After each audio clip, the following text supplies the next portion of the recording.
This is Marnie Pearson with the CreateAWow.com podcast. Our guest today is psychology of eating expert Karen Schachter. Karen has had 30 years of experience in working with girls and women to help them feel joy, peace, and nourishment with food in their lives. She combines her understanding of emotional and psychological issues with her knowledge of holistic nutrition to help her clients make real, long-lasting changes. Visit her online at healthybodieshappyminds.com. Karen, I'm excited to talk to you today about how to create a better relationship with food. I know I've struggled with that myself, so maybe I'll get some tips for myself here today. You say you have had 30 years of experience with food, but you're only 42 years old, so what's up with the math there? Oh, I started when I was 12. Actually, when I was about 13, my father had a heart attack, and we'd always thought he was a really healthy guy. He was only 46 years old at the time, and so this was a really big shock, obviously, to our family. He's 74 now. He's alive and well and has not had another medical problem since, actually. Right. And, yeah, it's fantastic. He's still working. He's really active. And what I saw was this huge commitment in him to shift his lifestyle, to shift how he was taking care of himself, and how he was using food. And so I really began to understand on some level the impact that food can have on our health. And then I became a teenager and struggled with my own food and eating issues. I had an eating disorder for several years through part of high school and part of college. And so through that process and through recovering from that process, I also learned a whole lot about the sort of the psychological element of our relationship to food, and that there's more to what we eat than just taking care of our health, that how we think, how we feel, and all of our thoughts about ourselves and what we're doing in our life really impacts our relationship to food. So I've really been working on this for a long time, and I've made it really my mission as a psychotherapist, as a nutrition counselor, to help other women have a relationship to food that both feeds their body physically in a healthy way, as well as sort of feeds their soul, feeds their mind, feeds their heart, because so many women struggle. If not exactly the way I did, so many women struggle in various ways to their relationship to food.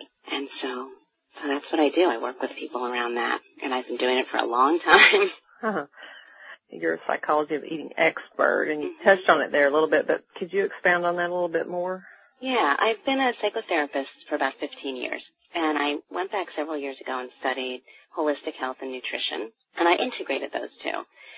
And in my practice as a psychology of eating expert, my belief, the foundation of my belief, is that what we eat affects our psychology, affects how we feel, affects our mood, affects our energy, affects our thoughts even. And our psychology, our thoughts, our feelings, our self-esteem affect how and what we choose to eat, and also how we take care of ourselves in our life. So really, psychology and food go hand in hand. And you can't really do one without the other. So often in our culture, when we think about food or eating problems, we don't really consider the psychology or the mindset of the person, or even necessarily the lifestyle. We think, let's just get a good diet, let's get them the right amount of calories and the right amount of fat and carbs, and they'll be fine. But in my opinion, you can't do that without also looking at the psychology. And I think this is why in the long term, so many diets end up not working. Because they really, although they address people's eating, they don't necessarily address these other factors, the lifestyle and the mindset and the psychology, which are really critical if people are to make long-lasting changes. So when I think about being a psychology of eating expert, I think about looking at the whole person, kind of a holistic approach. What's going on in their body, what's going on in their mind, what's going on in their life, and all of that fits together to affect how we treat our bodies, how we feed ourselves, and how we feel about ourselves. I've met several women who are overweight. And when you talk to them long enough, you realize that there's a psychological reason they are. Like one lady was very pretty when she was younger, and her husband beat her when other men would look at her, so she gained weight. Another lady I know, happily married, and other men would hit on her, and so she gained weight, and they stopped. So she won't lose weight because she associates it with that. Do you find that happen a lot with women, things like that, cause them to feel Yeah, those you're talking about specifically in relation to men, and I think that's a very, very common issue for a reason for overweight. And there's a hiding, in a way, a hiding of their femininity or sexual appeal for various reasons. But even the hiding for many women, goes beyond just the sexuality piece. There's sort of a keeping oneself small and hidden, the self aspect, if that makes sense, that I see in a lot of people who struggle with food and eating and overweight. It's almost across the board that there's an element of hiding oneself. Why do you think women want to hide themselves like that, besides the ones I'm talking about? Well, the ones you're talking about, those are kind of more straightforward. Sometimes there has been a history of sexual abuse, so that's a really straightforward one, but not always at all.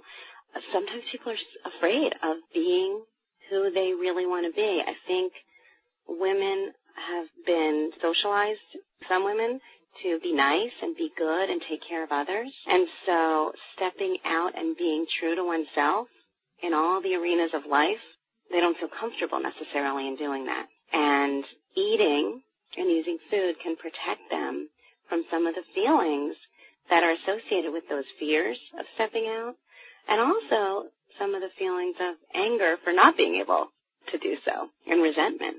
Does that make sense? Yeah. Interesting. Yeah. People are really afraid of being bigger and taking up more space in the world, psychologically or on a kind of soul level,